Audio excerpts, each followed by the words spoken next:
And I'd call them back up like 3 or 4 months to see how they were doing, how everything was going. And I'd be like, oh, yeah, how about your marketing campaigns? We make it so easy. And they're like, yeah, I did it once. Oh, you only did it once? Did it not work? Oh, no, it worked great. But then I didn't have time to run it again, and then I didn't have any work the next time around.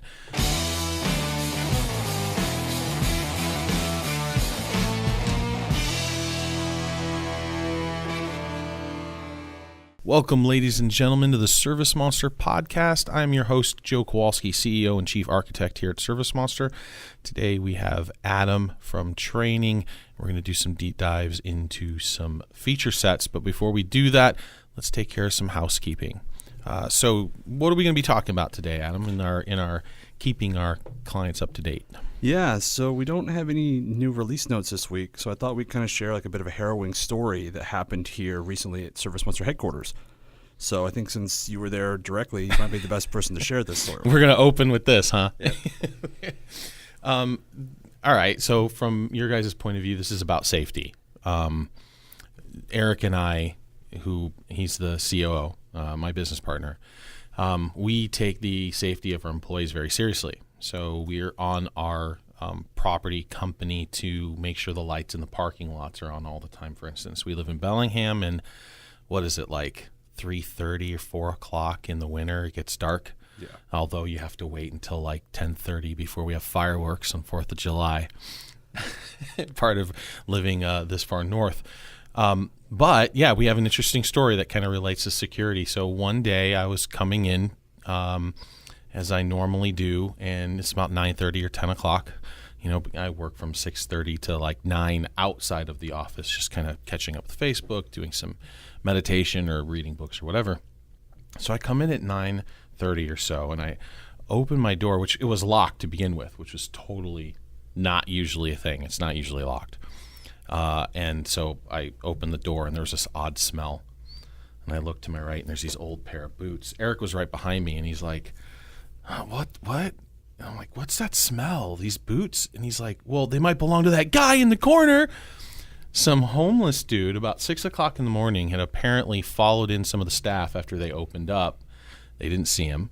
He wandered around the building and ended up in my office, and then tucked himself under the table. At first, I was like, okay, I get it. It's cold as shit outside. I mean, it was that was really, really cold weather. Oh, yeah. And I was like, get your crap and get out of here before I call the cops.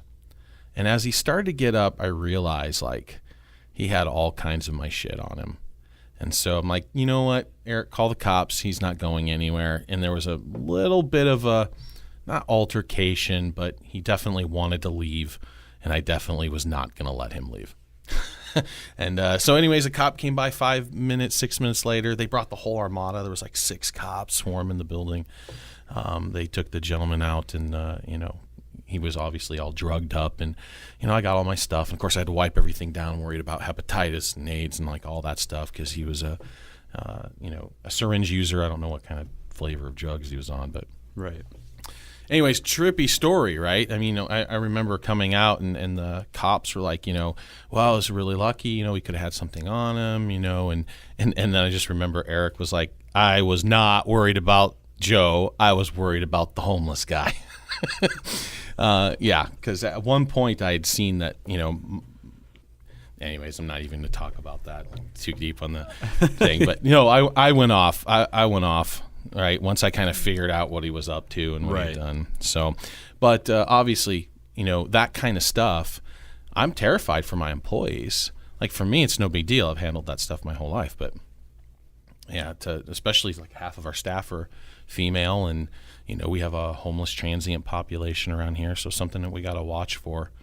It's just safety overall, right? Yeah.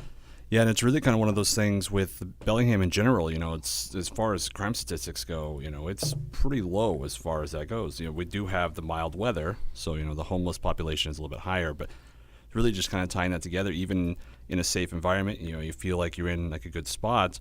Always making sure that you are handling and being on the up and up, so to speak, of the company policies and things like that. So you are protecting your employees, and so I think that's really what the message all kind of ties down to. Yeah, and we had to, take a look at our access right, who we were giving access to in the building. And we've always been really kind of mindful of that. But this was a different incident. So we did change our policies a little bit. I think they're keeping the door locked until 8. Yep. So they come in at 6, and if those 6 to 8 o'clockers don't have their keys, they're gonna have to message someone in the building to come let them out. So yeah, interesting. Thought you might get a kick out of that. That was like what, 4 weeks ago, 3 weeks ago? Yeah, something about like that. Yeah. The funny thing was, I was on a call. Everyone else was trying to figure out what was going on, and I'm just life as usual, just training someone. Like, I didn't realize what was going on. For a good 30 seconds or a minute, I was like yelling. And I thought the whole building could hear me. And then I come out and they're like, oh, yeah, we could kind of hear. We thought you might have been firing somebody. I'm like, never do I yell at an employee, even when I'm firing somebody. Like, yelling in the business environment just isn't in my nature. I may have done a lot of soul searching at home. And, I think for the last couple of years I've been much more mellow. But, yeah, anyway, moving on. Yes. I did want to touch on the Zapier email, kind of just following up on what we talked about last night. Last week, yeah. Michael did send out that email. So really, if anyone is already kind of aware of what Zapier is, they have a little bit of knowledge on that. The email went out. You guys can access that beta, and it'll help us get out of that so that we can kind of push towards, more users being able to use that program. So I just kind of wanted to. Yeah, and Zapier's weird too. They want us to have 10 active users before they take us out of their beta program. But an active user is someone who's getting zaps on a regular basis. And so while we have like 30 people that have hooked up Zapier, the amount of zaps they execute, like somebody goes to their website and fills out a web form, are fairly low, like one every 3 or 4 days or something. And so right now they're juggling that, and it looks like we've only got 6 or 7. So I need more of you guys to sign up to Zapier and get hooked up so we can cross that threshold. I got a lot of good stuff coming, REST hooks and whatnot we talked about last week. So, right. Yep. So I think with that, we'll just dive right into some of the SMUG posts. Okay. And, Sam had brought up, really there were multiple kind of instances on this. Over the weekend, I think it started on Sunday. Brenda was the first one who kind of touched on it. But there's something wrong with the SM6 reports earlier this week. Mm-hmm. And so just want to kind of tell everyone what was going on, why SM5 reports were still accessible, because that question got brought up a lot. And then just making sure that everything there is good to go. Yeah, well, we should probably talk to David. He stumbled through it. So Randy is in charge of kind of the report server, but he was out sick that day. Came in, or I guess, I don't know if he tried to come in. He does that a lot. He'll try to come in and then have a migraine and try to tough it out, and it just wasn't working for him that day. So I didn't want to bug him, but I knew those reports were kind of necessary. So I called Dave, and he looked that night and dug in, and in the morning played with a couple things, and then finally got it working. I think it was 16 hours or something that the advanced reports in SM5 and the reports themselves in SM6 were erroring out. So all fixed. Sorry about the delay on that. Sometimes people calling sick, especially if they're specialists, that's just what we have to deal with. I'm not going to dig Randy out of bed to kind of chase that down. Dave was able to actually fix it. It was just a server reboot. The report server sits on top of a third-party tool, and that third party had an error that we've never experienced before, and it brought down part of the server stack for the reports. So that what was going on. The difference between ServiceMonster 5 reports and 5 advanced reports, how deep should I go on that? There are 2 different report servers, right? ServiceMonster 5 reports are embedded into the product. So anytime we had to do a new report update, we'd have to push a new build. And you don't really want to do that. Most products operate that way, but I'm a big fan of separation of concerns. You'll hear us talk a lot about that from a dev point of view, development point of view. And so we separated the report server onto its own thing. And so that's why it could crash and not affect everything else. And at the same time, the advanced servers, the advanced reports in SM5 are being delivered from the new server stack. ServiceMonster 6 doesn't know anything about the old reports in 5. It only serves up the reports from advanced SM5 reports. Does that make sense? That makes sense. Cool. So the next one, don't want to dive super far into, just because, roadmap, future, never really know how the feature set's going to end up. But Tim showed a couple of side-by-side screenshots comparing 5's schedule to SM6 about how they stack and kind of sliding things out. Point of contention for a while now, yeah. Yeah, and I just really kind of wanted to, bring everyone into the fold. The schedule update is coming. We talked about that briefly last week, kind of that schedule that's on that quick add is kind of like what it's being built off of as far as snapping and things like that. Yep. And I guess really just to take a shout out to Aaron. Like I said, we don't want to force any feature sets until we have the end product as far as diving down into that. But Aaron's been working hard on this for a couple of months. Yeah, it's like 2.5 months. He's actually supposed to check in his code for production testing this evening. Oh, nice. So even if it's Monday or Tuesday, it's not that big of a deal. So it's just days away. This is a complete schedule rebuild of ServiceMonster 6 schedule. It's amazing how there's not really any good tools that we could just purchase off the shelf. We end up having to create this stuff from scratch. This is like our 5th reschedule rebuild. The 1 and 6 was done by Matt, one of our senior engineers. Great layout. I think the architecture, he would even say, maybe I should have approached it a little different. The main problem, though, is the rendering speed, which we didn't even realize until it was out in the wild. So if you have a lot of trucks and a lot of jobs, it takes a long-ass time to draw all that stuff on there, maybe 6, 8, 10 seconds. Sometimes maybe even 30 seconds if you have, like, Paul's got, I don't know how many trucks and days and so forth. The new schedule, completely rewritten in a different way, renders, when that term we use, how geeky we need to be here, right? Right. So rendering is the concept that it's drawing on the screen so that you can interact with it and use it. And that drawing on the screen with the new schedule, so much faster. I mean, it's like a 10x increase. Oh, yeah. It's ridiculous. Pretty much instant. Yeah, it's pretty badass. And so, but because of that general tech, like we had to build everything back up. We had to build up the sidecars. We had to build up. But it's gorgeous. He's done an amazing job. We've taken all the feedback that we've gotten from SM5 users who don't want to switch to 6 because we're missing some of those details or we've taken up some weird space. All right, those job blocks, maybe the top was a little too much without the details to show. The new one is so good. It's so good. I'm excited to get it out. So, hopefully it'll clear testing within the next couple of weeks and will be part of our next push. It won't be, just to make sure everybody doesn't freak out, it won't just show up one day. You'll actually go into the schedule and have to say, give me the other schedule view if you want to play with it. And we'll do that to make sure. I mean, everybody lives on the schedule, right? I showed you the stat. Oh, yeah. It was like, 600 times more views on the scheduling screen than anywhere else in the app. It's ridiculous how much time you guys actually focus and live on that schedule. So we want to make sure that that's right. So you'll help us with that. So you'll go in there when we release the new schedule and you'll say, give me the new schedule, and then use it and play with it, and we'll get the feedback and we'll get everything smoothed out over, a week or two once it's released. But we are super excited for that because that'll give us the ability to move forward and put blocking and color coordinating and, hey, a tech is out for the day, and make it a lot easier to do those kinds of things once we get the baseline in place and in production. And that's just it. This is just the first iteration of it. Like, it's going to be, even more advanced things go on top of that afterwards. I've been trying. I'm like, when we get to this next other thing, we'll put in that, the color codes for order groups. But, again, 5th rebuild, it's like once we recognized the rendering wasn't going to cut it, we just got to work and started rebuilding it. And so why pump that version full of features, right? Right. And so the feature train stops until we get the replacement built. But, yeah, no, we're happy. We're just right on the heels. Very nice. So the next one I wanted to use maybe as a teaser for an upcoming podcast.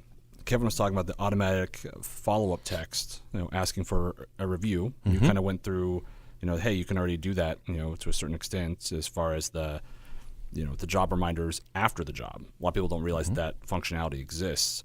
But you can do before or after. Exactly. You could actually set up the FillMySchedule 8-step campaign solely on reminders, right? Yeah. You don't even have to use the drip campaigns. You can use the reminder system to do that. So it's kind of a little overlap there, which is kind of neat. Right. But because you tied that into Twilio, and kind of taking that functionality one step further. This felt like kind of, I guess, acknowledging that, maybe kind of tease our audience for something that might come up here in the upcoming weeks, just on that reminder or the integration side of things. So, yeah, well, I mean, Twilio's already in place. So you can go to the marketplace and hook that up. It's, in the post, I made it kind of sound techie. I was just trying to consolidate the information because I was busy. But Twilio allows email gets sent through a process we call SMTP, Simple Transfer Mail Protocol. SMS, I don't even know what that thing stands for. Simple Message Service. I don't know. Made it up. It's the texting platform that we use. Is how we send data and messages around.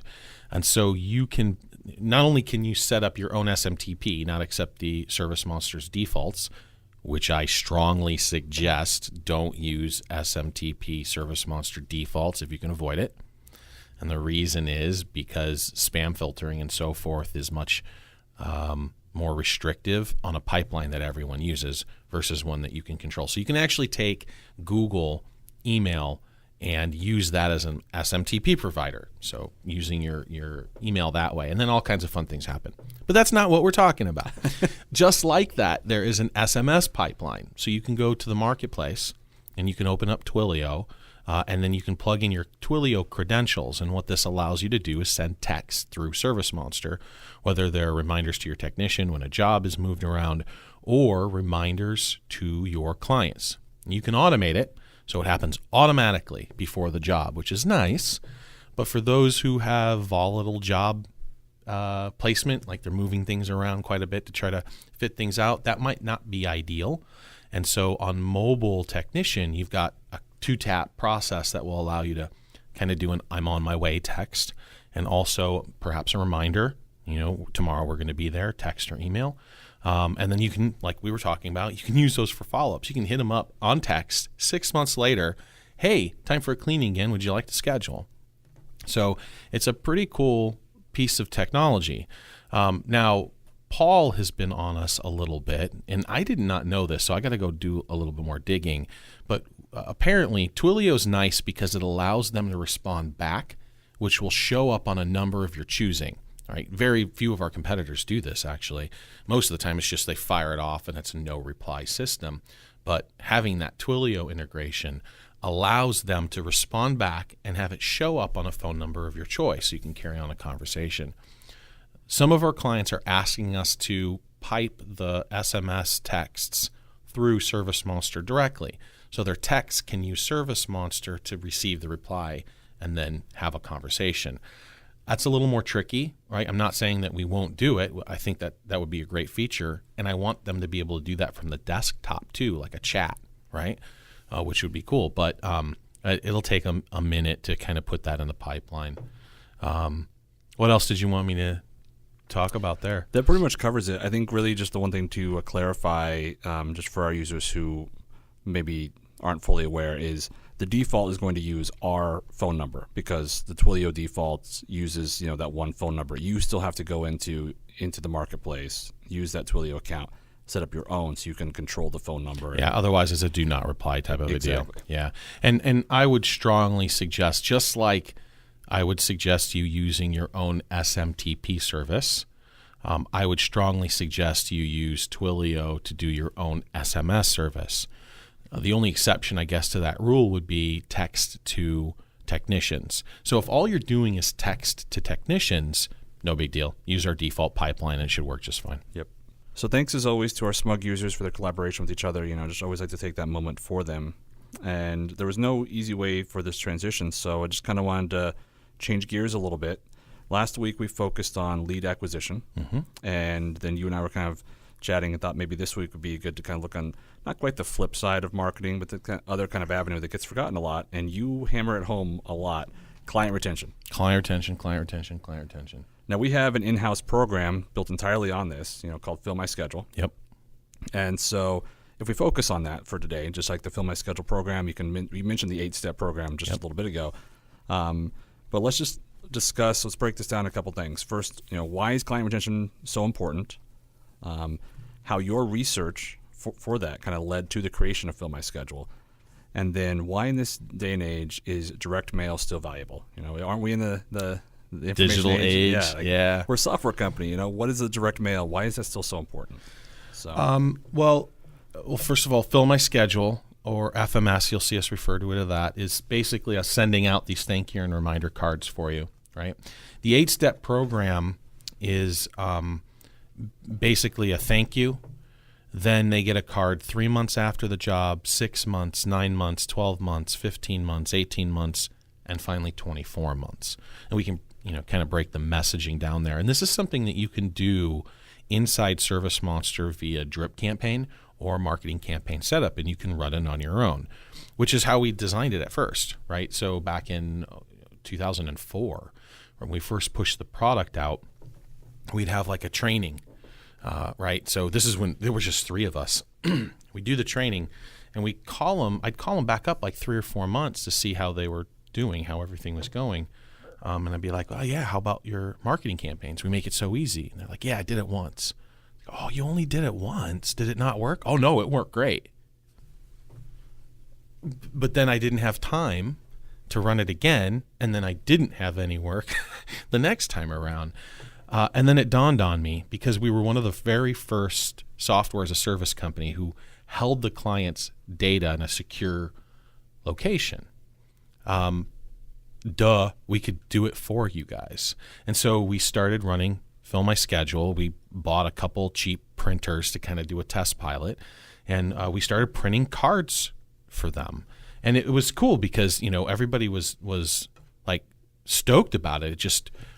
It really was a turning point for us in profitability too. That was the key piece. And then we started doing data on it. We started sending out more and more cards. More and more people started jumping on it. And now, as of today, we send out 50 to 80,000 cards a month out of our downstairs facility. We don't third party it. A bunch of college kids stuffing envelopes and licking stamps. They don't really lick the stamps. Costanza, right? They'd all die. Right. But it's an amazing program that gets 800% national ROI, which is ridiculous. So every $1 you put into it, you get 9 back. And client retention is the number one way to build your business, because you can get new clients in all the time, but if you're losing them out of the backside, you're being very transactional. You're not establishing a long-term relationship, and there's no real growth opportunity there unless you find the magic secret pill to pull in a bunch of leads. Once your business has hit about 2 years, you should really start seeing a shift in clients coming back to you. And that doesn't happen automatically. So many guys, I made a post this week, it's like, man, yeah, my clients just come right back to me. I don't have to do no marketing. They wear it like a badge of honor. It's like, oh, wow, really? All your clients just come right back to you, huh? You guys must be freaking killing it. You've crossed the, Hell's Valley. You're past $1 million in revenue. Oh, no, I'm still on the truck. I struggle all the time. I can't pay my bills. What are you doing? Like, where the marketing, not doing any marketing is a badge of honor, and yet you wonder why you can't grow. You know what's wrong. What are you doing? And so any type of client retention program is going to provide a massive boost to your business. So my favorite part about FillMySchedule is everybody's like, holy shit, it works so good. It's like, yeah, but it's the doing of it and doing it consistently that makes it work, right? So if you were to do this on your own, you're going to get those same results. Now, are you going to get the same results via email? Right? Back to your question with direct mail. And the answer is no. It's cheap to do the email. It doesn't cost anything to do the email. But, people are so flooded with spam and messages and all that kind of stuff. Unless you're delivering value content to them on a regular basis, they're not going to pay attention to your email at scale. Like maybe onesie or twosie, right? But the interesting thing is everybody's going digital, so they're running away from the mailbox. And so now when these cards show up, it's like, oh, wow, my carpet cleaner took the time to send me a freaking card, a physical, tangible, and they're gorgeous too. They feel great. They look great. The print's amazing. So it's that quality in a stamp or in an envelope with a stamp, right? That touch that really gives them that personal touch. And yeah, we still get junk mail, but not to the degree we used to. So it's a very open product. Now, the messages on the FillMySchedule were kind of dialed in over the last 14 years. right? The thank you is a give to give. You're not asking for anything. The 3-month card is a reminder of all the products and services, because the number one thing that service providers suck at is client retention and client retention strategies and consistency. The number 2 thing they suck at is making sure your clients know all the different products and services that you offer. And so the 3-month card is supposed to be a stopgap for that. Here's all the other products and services that we offer should you need them. The 6-month is a touch-up. Hey, been any accumulated dirt, spills, or stains? Give us a call. We'll take care of it. You can make that mean whatever you want. And then what we call the money makers, the 9, 12, and 18-month cards, they're just straight up reminders. The 9-month is, hey, time to get your carpets clean, or time to wash the windows. At 12 months, it's it's time to do it. And at 18 months, it's gross. It's been too long. Time to get the service taken care of and get it off your plate. Now, obviously, if you're paying attention, I skipped the 15-month. The 15-month is a recurrence of the 3-month. It's a reminder of all the additional products and services that you offer. And then the 24-month card is the last-ditch efforts. One of these, right? We miss you. And it's just your last ditch. Like, you don't want to hit your database for the people who are over 2 years to the same degree that you hit the people that have used your service under 2 years. Okay, I hear some groaning in the audience. If you are a air duct cleaning person, or if you do tile and grout and you use protectant that you guarantee for 4 years, you could extend it. But realize you're going to be spending more money on your database over that longer period of time. Maybe switch to an email program after 2 years would be effective and kind of wise. Our data shows that a client after 2 years intrinsically has no real value, that the chances of getting them back are equal to that of obtaining a new prospect. I mean, it's nice that you have the person in the database and you've got all the history and so forth, but like statistically speaking, bringing them back into your company after 2 years, just like if you just pulled them off the street in the first place. So, and then one more tidbit I'd like to throw out there is the 3-month campaign, which was really interesting. We'd been processing FillMySchedule for 4 or 5 years. And then I was having a chat with a gentleman who was, all like, man, this is amazing, so good. And I looked at his data, and he was getting like 1,200% ROI off his 3-month reminder. Totally blew me away. So I got all curious and spent 2 weeks digging through the database, finding out that it was not an outlier. It was a phenomenon that people were actually making money off their 3-month campaign, only 3 months after service. And so I started calling up clients. I'm like, hey, are you noticing this? Yeah, I am. It's great. It's like, can you tell me about the experience? Oh, they're typically getting some other service. Oh. It's kind of upselling themselves. Yeah. And so, I did a whole blog post on it. We've been talking about it for years. I did a re-up on the data to make sure my stats were still current about 2 years ago, and it seemed to be holding true that 3-month reminder card is performing almost as well as the actual reminder cards, but they're getting additional products and services from you. So that's pretty cool. So again, if you're going to build a business, if you're going to want it to grow, client retention has to be 50% of your marketing strategy. It has to be, really what you do to keep your customers from going to other people, to other competitors. Once you have that client, you want to keep them forever. And then now, if you look at the compounding fact on that, let's see if I can do this via podcast. It might be a little tough, but let's just take 2 examples, right? Company A and Company B. If Company A and Company B have all the same stats, same average invoice, the same margins, the same lead acquisition pace, right? Certain X number of new clients per month. If Company A has a 25% repeat rate, they get stuck at 200K and they can't grow. And I talk to these guys all the time, 5-6 years in. It's like, Joe, what the hell, dude? I cannot grow. What's your repeat rate? Oh, I don't even know how to calculate that. Or they give me the number for the last month, right? Not the full range of client history. The guys who are doing 60, 65%, if you run the math out, within 5 to 6 years, they'll have $1 million business. No changes in margin, no changes in number of new prospects coming in, no change in average invoice, additional products. That's it. The difference between a 25% retention rate and a 65% retention rate is the difference between a $200K business that's stuck and $1 million business that's thriving. So client retention's got to be your number one priority as a service provider, right? You have some services have built-in retention, pool cleaners and maid services, right? They're regular commercial work, regularly occurring revenue for those clients, and that's great. So I do push commercial work if you're struggling and you need to kind of like pivot and make some extra cash and, pull the business in. And there are lots of people. I got a guy in Singapore that follows me on social media. He does something crazy like 30 million a year in revenue.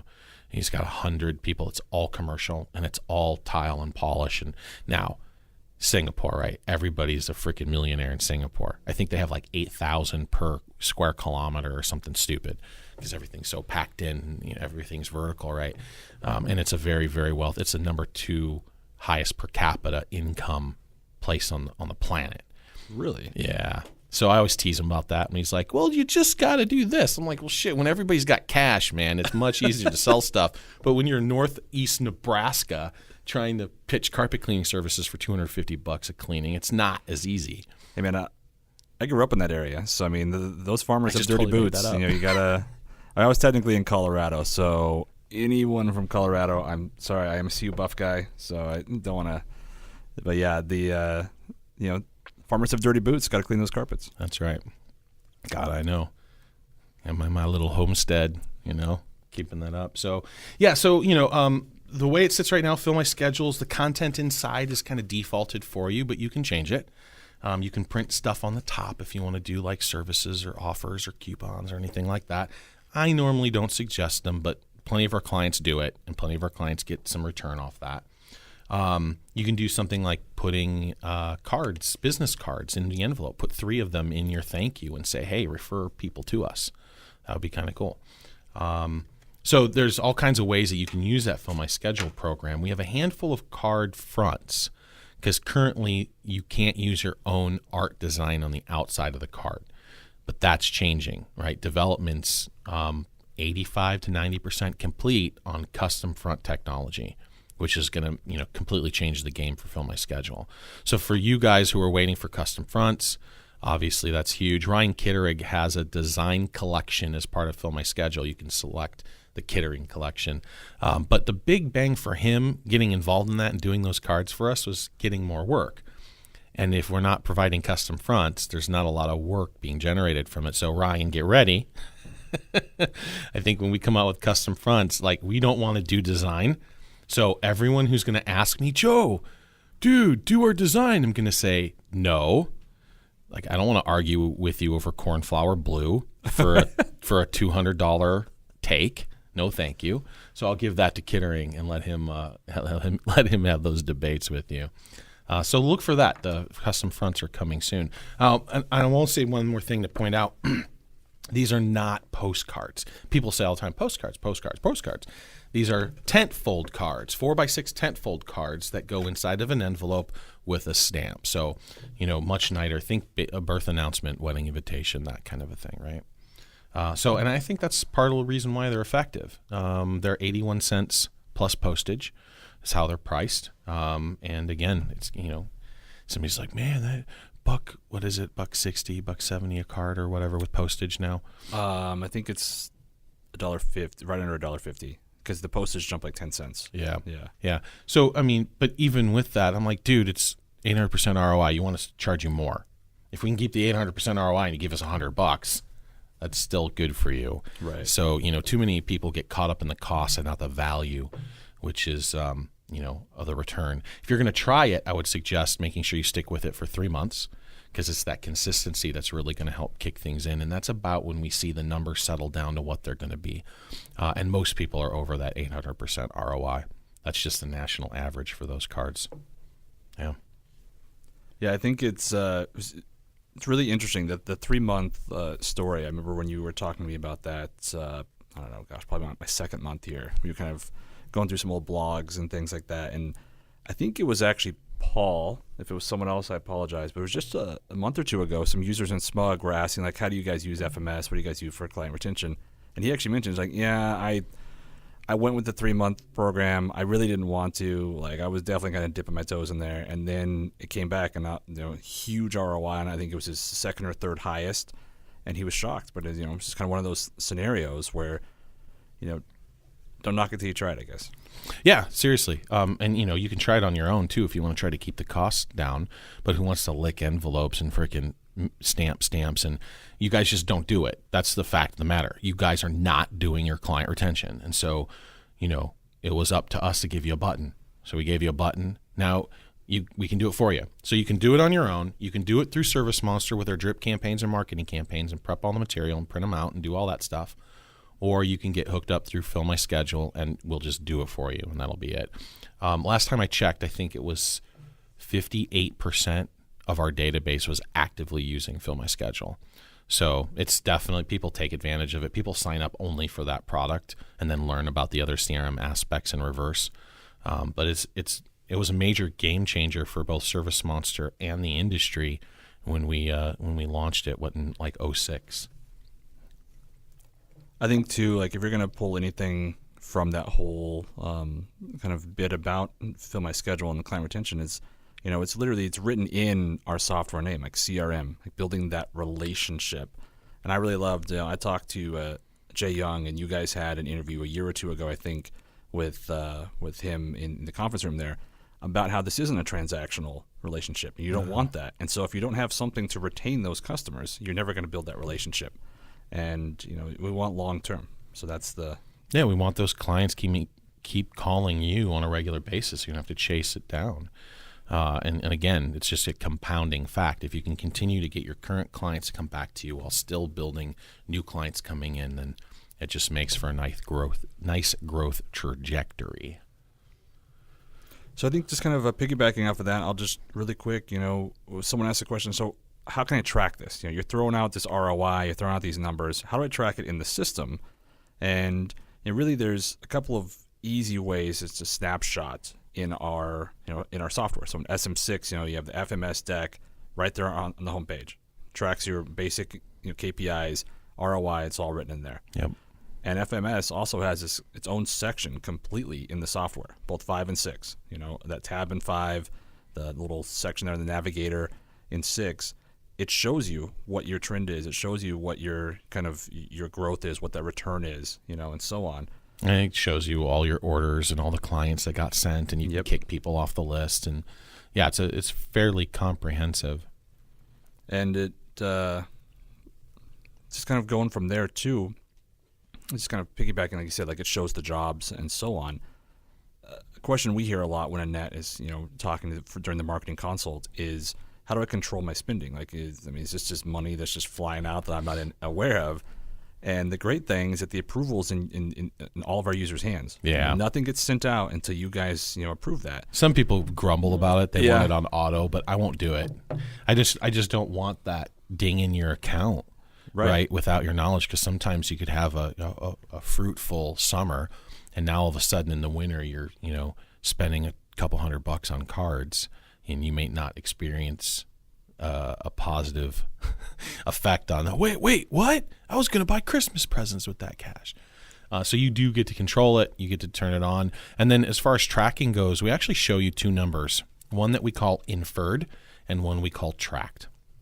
So the tracked data is you have taken the lead source on an order and set it to a FillMySchedule card. That's the most direct way. And so those tracked records are definitely, how'd you hear about us? I got your card. Let me set that as a lead source.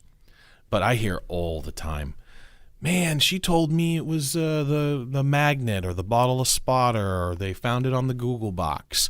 And they show up to clean the carpet, and that damn card is just sitting right on their table. Yep. And it's like, because if you're doing brand building correctly, you're hitting them on multiple channels.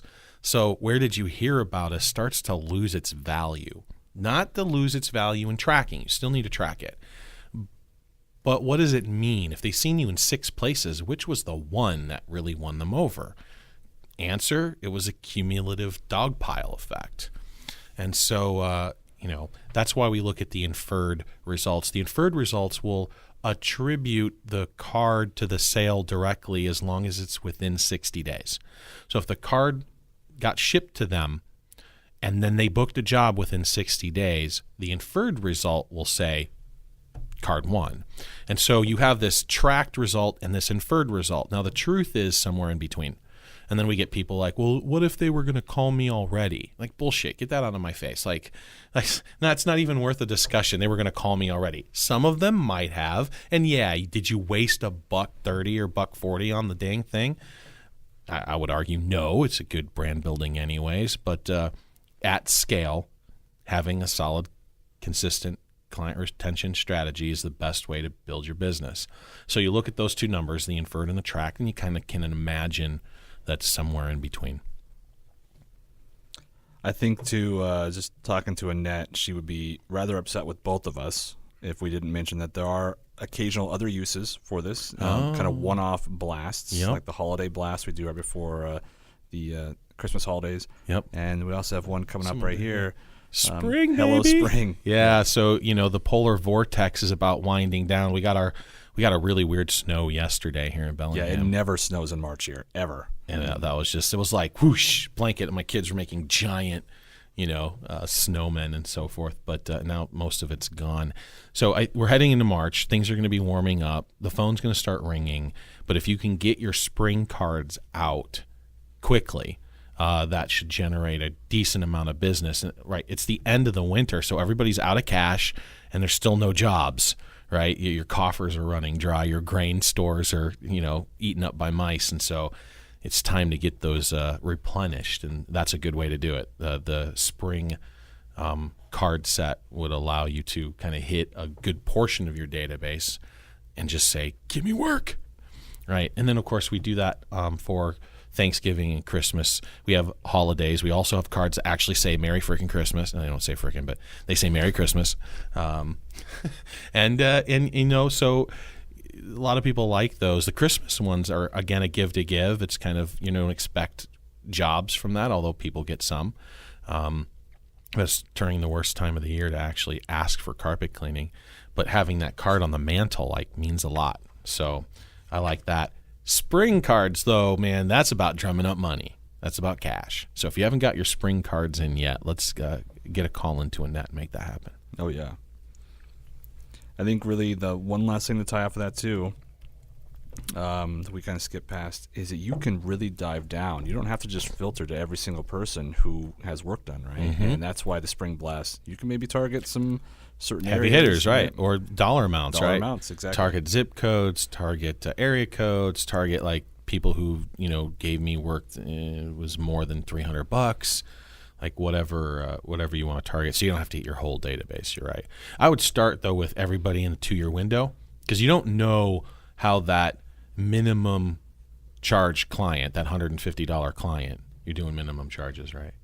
That minimum charge client can turn into a heavy hitter just because you established the relationship. Right? So something to look forward to that too. And then, if it's like, whoa, I don't want to spend that kind of cash, then you can start looking at maybe it's only the people who have used me in the last year. Maybe it's people who've only spent more than $200. Maybe it's, west side of the tracks, whatever your geography looks like to you. Maybe a good idea to filter those down if you want to save some money. If marketing is part of your game and you're going to spend 10 to 15% of your budget on marketing every year, which is really what you should be targeting, then most people are like, screw it, let's hit them. All the people that have done work for them the last 2 years. And just another touch point. Totally. I think really it just boils down to we're here to help them. However you guys want to use it, we're here to help. Yeah. Now, I would say as a coach, do it your damn self if you got the time. Drip campaigns, print them out, stuff them, stamp them, seal them, lick them. The fact of the matter is that they weren't. And so that's where FillMySchedule came from, and now it represents 1/3 of our revenue, which is crazy. VCs, venture capitalists, aren't really keen on that. They want to see the recurring revenue of ServiceMonster, which they don't consider FillMySchedule to be part of. And so that revenue isn't even part of the equation when we kind of talk about, about once a month, a interested VC comes across my desk, and I'm like, I'll have the conversation just to keep my chops up, but I'm not looking for, we've never had any venture capital in this company. Unlike some of our competitors, $20 million they got to make up for. Holy shit. Like, I don't want that burden over my head, at least not until we're, at the 5 to 10 million mark. So, yeah. Well, that's all I got here, Joe. Cool. So Facebook was kind of quiet today. Like, no questions from the Facebook audience. That's good. I would encourage you guys to join us every Friday at 3 o'clock Pacific time on Facebook Live to see the podcast live. But you can also catch us on YouTube, where we're posting the video for the podcast, on SoundCloud, iTunes, and we'll be adding Spotify to the distribution list, although it's not on there yet. So keep a lookout for that. And keep SMUG rolling, guys. If you have questions, feel free to hit us up. You can hit us on ServiceMonster, email at support@servicemonster.net, or you can give us a ring at 888-901-3300. All right, that's all we got for today, guys. See you guys next week. Thanks for playing.